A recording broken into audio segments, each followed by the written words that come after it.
Hi, I'm Jackie Hargrave, also known as Open Water Woman. So today I've decided that I would set up a YouTube page to document and I suppose diarise my journey over the next few months till August next year. August the 12th to be exact, which is when I plan on swimming the length of Lake Windermere in the Lake District, two-way, so that'll be 21 miles in total. So the reason why I'm doing it is in memory of my best friend Jane, who sadly died on the 27th of September this year from breast cancer. Now Jane was just remarkable and the most amazing person, and when she was still alive she asked me if I'd be able to raise some money for the hospice that she stayed in that took such good care of her. So as I love swimming, we sort of came up with the idea that obviously it would be a swimming challenge and hopefully raise as much money as we could for this hospice that took great care of her and her family and her friends. We all felt very much loved by them, and I think at one point there was nothing they wouldn't do for us. I'll tell you some of the stories another time about what we got up to when we were there that we probably shouldn't have done, but we did, and they were very accommodating. So when she was in the hospice, she asked me if I would be able to do some fundraising, and of course I said yes. So I was telling her about some of the swimming challenges that I've already done, and I sort of mentioned a few things that I could do, and she said to me that I was going to have to pull something really extraordinary out of the bag because people don't want to part with their hard-earned cash for anything less than blood, sweat and tears. So it was going to have to be something really big. So that's when Windermere, we decided that Windermere was the thing that I was going to do. And as she was the one that said that I had to do it, I've got no choice, I have to do it. And so basically training begins today. I'd also like to say that although training has begun today, it kind of hasn't. Because Windermere is such a long way, I've got myself a lovely chap called Stu who's been coaching me and offered me some help and support in terms of how do you do it, how do you train for it, I don't know. So he's come up with a training plan for me, and so today was going to be the day that it started. So I need to actually pluck up the courage to tell him that today it kind of didn't get started on the back of the fact that, so I'll just backpedal a little bit. Yesterday, so basically I'll backpedal even further almost. So when you're doing something like this that's sort of out your comfort zone, it's a really long way, it's lots to do, you kind of look and take inspiration from other people that have done either similar things or better things and what have you.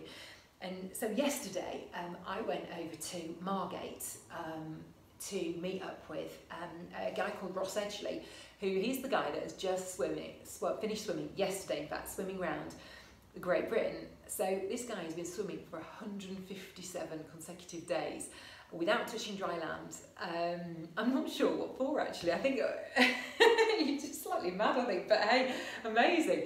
Anyway, so myself and 299 other people swam out to meet him from his boat and greeted him and welcomed him back to shore.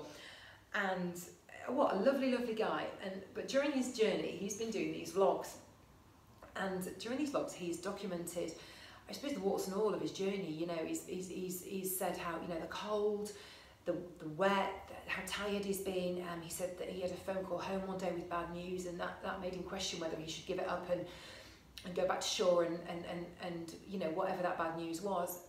And you know, there was stung by jellyfish, seen a shark, which for me would have been like, no, that's it, I'm done, I'm out. But kept going anyway. So all these things that are chucked at him, he just kind of, with a massive smile on his face, just kept going and just kept doing it.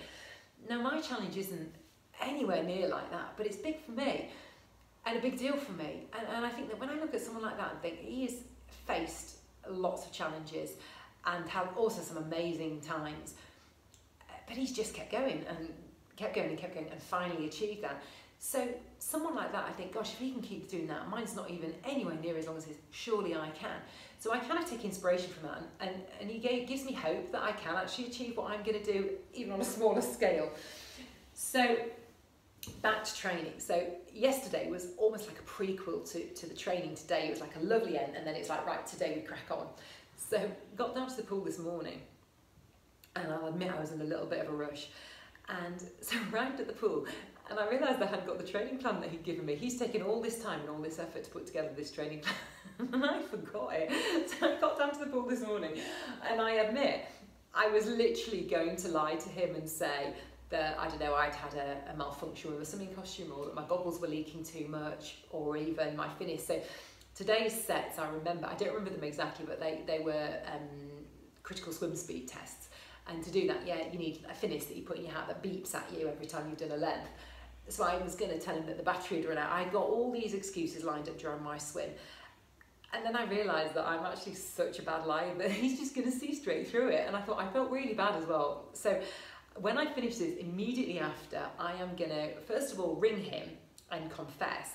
And secondly, I'm going to get my laminator out, and I'm literally going to laminate everything and stick it straight in the bag, so that tomorrow when I go to the pool, I am actually going to start day one.